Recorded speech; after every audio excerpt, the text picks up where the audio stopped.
कई बार जब आप जीवन में काम करना शुरू करते हैं तब आपको बहुत ज़्यादा दर्द होता है, तकलीफ होती है और आपको बहुत ज़्यादा मेहनत करना पड़ता है और ये बात आपसे बर्दाश्त नहीं हो पाती है। आपका शरीर जवाब दे देता है और आप उस काम को छोड़कर किसी और तकलीफ से सफल होने का प्रयास करने लगते हैं। लेकिन याद रखिएगा, इस प्रकार से कोई भी व्यक्ति जीवन में सफल नहीं हो पाता है। आप याद रखें कि सफलता का मार्ग मेहनत, दर्द और तकलीफ से होकर गुजरेगा और यह आपको सहना ही पड़ेगा। तो इसके लिए आप हमेशा तैयार रहिए। तो चलिए इस बात को एक कहानी के माध्यम से समझते हैं।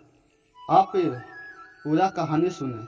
अगर आप नहीं सुनते हैं तो आप ऐसे ज्ञान से वंचित रह जाएंगे जो आपको लाइफ में बहुत ज़्यादा काम आएगा।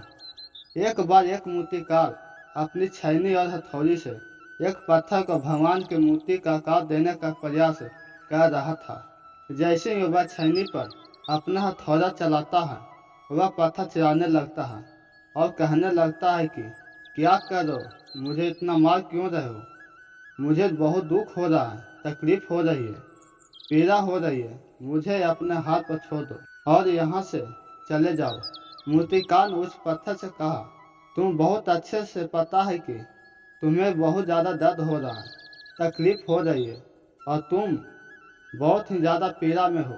लेकिन यदि आज तुमने इस दर्द को नहीं सहा, इस तकलीफ को नहीं सहा, तो जीवन भर तुम यहीं इसी प्रकार से पड़े रहोगे। मुझे पता है कि तुम में आगे बढ़ने की अपार संभावना है। तुम एक बहुत अच्छे पत्थर हो, लेकिन यदि तुम इसी प्रकार से पड़े रहोगे तो कभी भी आगे नहीं बढ़ पाओगे। इतना कहकर मूर्तिकार औजार उठाए ही थे कि पत्थर फिर से चिल्लाने लगा, गिड़गिड़ाने लगा, विनती करने लगा कि मुझे अपने हाल पर छोड़ दो। मुझे पता है कि जीवन के लिए कौन सी चीज़ सही है और कौन सी चीज़ गलत है। मुझे बहुत ज़्यादा दर्द हो रहा है। अब मैं इस तकलीफ को बहुत ज़्यादा नहीं सह सकता। मैं जिस हाल में हूँ, मुझे उस हाल में छोड़कर तुम यहाँ से चले जाओ। उस मूर्तिकार फिर से उस पत्थर को समझाने की कोशिश की, ज़्यादा धीर मत बनो और अपने सब को बनाए रखो। थोड़ी देर और दर्द को सहो।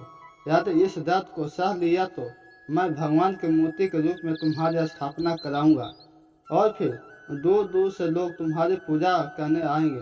पंडित और लोग तुम्हारी सेवा करेंगे। लेकिन पत्थर ने उस मूर्तिकार की एक भी बात नहीं मानी। वह चिल्लाता रहा और अपनी बात पर अड़ा रहा। मूर्तिकार ने उस पत्थर को समझाने की बहुत कोशिश की, लेकिन वो पत्थर नहीं माना। अब मूर्तिकार भी थक चुका था और वह उस पत्थर को छोड़कर आगे बढ़ गया और थोड़ी ही दूर जाकर देखा कि एक और बहुत ही अच्छा पत्थर वहां पर पड़ा हुआ है।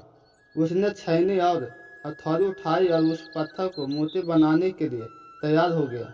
मूर्तिकार ने छैनी और हथौड़ी का वार दूसरे पत्थर पर जारी रखा। दूसरे पत्थर को भी दर्द बहुत तकलीफ उसने भी उठाई, लेकिन उस पत्थर ने बर्दाश्त कर लिया और देखते ही देखते थोड़ी समय के बाद उस पत्थर ने भगवान की मूर्ति का रूप धारण कर लिया। थोड़े दिन बाद उस मूर्ति की एक मंदिर में स्थापना हो गई। धीरे धीरे लोग वहां पूजा पाठ करने आने लगे। लोगों की मन्नतें वहां से पूरी होने लगी और वह मंदिर बहुत ही ज़्यादा प्रसिद्ध हो गया। अब धीरे धीरे करके दूर दूर के लोग, गांव से लोग वहां पूजा पाठ करने आने लगे। एक दिन जो पत्थर दर्द नहीं सहा था, उस पत्थर को उस मंदिर में लाया गया और उसे एक कोने में रख दिया गया। अब लोग आते और उस पर नारियल फोड़ते। अब वो पत्थर मन ही मन बहुत पछता रहा था, दुखी हो रहा था और अपने आप को कह रहा था कि काश मैं उस दिन उस दर्द को, तकलीफ को सह लिया होता तो आज लोग मेरी पूजा करते। इसलिए आप भी अपने जीवन में हमेशा याद रखिए कि जब भी आप अपने करियर के शुरुआत में किसी काम को कर रहे हो, पढ़ाई कर रहे हो या कोई भी काम कर रहे हो और उससे कोई दर्द आपको हो रहा है, तकलीफ हो रही है, ज़्यादा मेहनत करना पड़ रहा है, तो आप रुकिएगा मत, किसी और रास्ते की शुरुआत मत करिएगा, क्योंकि कोई और रास्ता आपको सफलता नहीं दे सकता।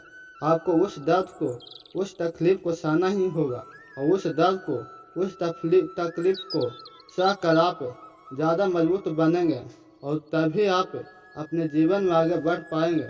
और जीवन में हमेशा याद रखिएगा कि आपको पहले पत्थर की तरह नहीं बल्कि दूसरे पत्थर की तरह बनना पड़ेगा।